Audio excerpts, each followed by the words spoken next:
요즘 전기차 얘기가 너무 많았죠. 사실 저도 좀 딜레마입니다. 이미 절대적인 판매량이 얘기해주고 있지만 전기차가 시장에서 그렇게 많은 비중을 차지하는 것도 아니고 그렇다고 판매량이 기하급수적으로 늘어나는 것도 아닙니다. 그런데 또 신차 소식은 대부분 전기차 위주란 말이죠. 그래서 그런 건지는 몰라도 내연기관차, 심지어 하이브리드 차만 해도 이제는 신차 소식이 반가운 것 같습니다. 그런데 최근 들어서 신차 소식에서는 거의 등장하지 못했던 단어 하나가 튀어나왔습니다. 디젤 신차라고 하면 어떤 생각이 드시나요? 전혀 안 팔릴 것 같지 않나요? 도대체 어떤 회사가 디젤 차를 출시하나 싶기도 하면서 이게 지금 나오면 팔릴까 하는 생각도 들잖아요. 그런데 차종을 들으면 한 번에 이해가 됩니다. 심지어 오히려 국내에서는 돌풍을 일으킬 수 있을 것 같다는 생각도 듭니다. 어떤 차인지, 그리고 이게 KGM한테 굉장히 큰 영향을 줄 가능성이 높아서 오늘은 이런 얘기들을 좀 해보려 합니다.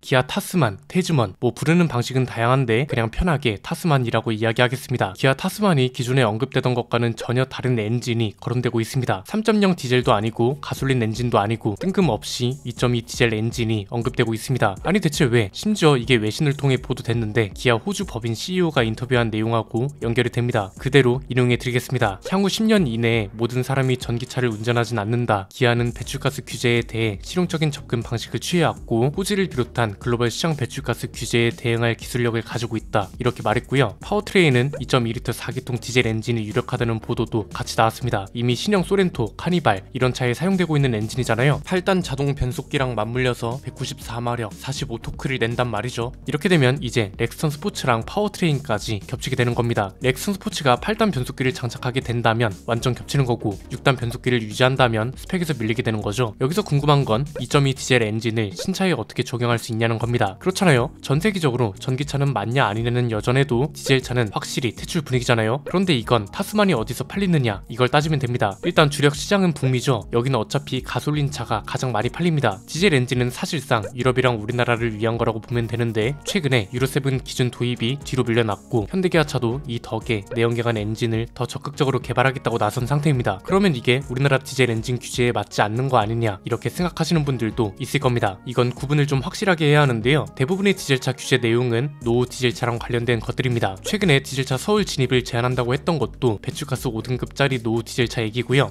2025년부터 디젤차가 서울에 못 들어간다. 이것도 4등급 디젤차를 얘기하는 겁니다. 요소수 장치가 들어가는 유로6 기준 디젤차들은 해당이 안 된다는 거죠. 그래서 보통 알려져 있는 우리가 체감하는 것보다 디젤차 시장이 좀 더 오래 간다는 거고 타스만은 가솔린 모델 선택지가 있기 때문에 크게 문제가 안 될 거라고 본 것 같습니다. 자, 여기서 걱정되는 건 당연히 렉선 스포츠인데 두 가지 시나리오를 생각할 수 있습니다. 하나는 가격이 렉선 스포츠가 영향을 안 받는 거, 이게 첫 번째고요. 중요한 건 두 번째 시나리오인데 렉선도 어쨌든 대형 SUV 기반이고 타스만은 모하비 기반 픽업 트럭인 거잖아요. 그래서 사실상 체급은 똑같고 파워트레인 차이가 컸었는데 이렇게 되면 파워트레인까지 동급이 된다는 거고 결국은 가격까지 비슷하게 나올 수 있다. 이런 시나리오입니다. 여기서 기아가 좀 더 유연하게 내놓는다면 이런 것도 가능할 겁니다. 예컨대 진짜 픽업 트럭 시장을 장악해 하겠다 생각해요. 그러면 저가형 트림까지 출시해버리는 거죠. 트럭이라서 가능한 저가형 트림 있잖아요. 옵션도 웬만한 건 다 빼고 수동 기어를 장착하고 심하면 직물 시트까지 넣어버리는 거죠. 이렇게 해서 렉선 스포츠랑 가격이 완전 겹치게 만들고 더 저렴하다는 마케팅까지 해버리면 렉선 스포츠는 진짜 위험해지는 겁니다. 물론 이렇게 생각할 수도 있습니다. 야, 지금까지 렉선 스포츠를 위협한다면서 정작 그런 차들은 하나도 없었잖아, 이런 거죠. 그런데 이건 그럴 수밖에 없었던 게 지금까지는 렉선 스포츠를 위협할 만한 존재가 실제로 없었습니다. 콜로라도 수입차고요. 선택지가 고백이랑 가솔린 모델밖에 없었습니다. 글래디에이터 같은 차들은 가격대가 너무 크게 차이나서 수요층 자체가 안 겹쳤고 레인저도 가격대가 전혀 안 맞았습니다. 그런데 이번에 기아가 보도 내용대로 2.2 디젤 엔진을 장착한 타스만을 출시해요. 이렇게 되면 국산 픽업 트럭에 파워트레인까지 겹치고 이러면 이제 승차감, 옵션, 차의 만듦새, 디자인 이런 것들로 승부를 봐야 한다는 소리잖아요. 물론 렉선 스포츠라고 가만히 있진 않죠. 어쩌면 F100이 출시되고 나서 F100 픽업 트럭 버전이 출시될 때쯤 타스만이 나올 수도 있으니까요. 그리고 KGM은 내년부터 하이브리드 파워트레인을 도입한다면서요. 이에 따라 F100하고 F100 픽업 트럭도 하이브리드 모델이 나와주면 일단 이건 플러스 요인인 거죠. 이걸 기반으로 우리가 진정한 한국 픽업 트럭을 만든다, 이걸 어필할 때가 됐다는 거고요. 픽업 트럭은 사실 명확합니다. 짐을 싣기 위해서 구매하는 고객과 레저용 내지는 SUV처럼 쓰려고 구매하는 고객이 있습니다. 짐 싣는 용도로는 확실하게 저가형 트림을 만들어서 가격 경쟁을 해야 하고, 레저용 가족용 차로 활용하는 고객들은 고급 트림도 선택할 수 있게 해줘야 할 겁니다. 여기에 파생 모델들, 예컨대 그 시절 디펜더가 소방차, 컨베이어 벨트, 제설용 차, 이렇게 다양한 파생 모델이 있었고, F150은 기본 트림조차 다양합니다. 가장 저렴한 게 36,770달러, 랩터는 78,330달러, 우리 돈으로 4,900만원짜리부터 1억 600만원까지 있습니다. 여기에 거의 커스터마이징 수준으로 옵션도 제공하고요. 렉선 스포츠한테 1억짜리 트림을 만들라는 게 아닙니다. 이건 만드는 즉시 힘들어지는 거고요. 그만큼 다양한 소비층을 만족시켜야 한다는 거죠.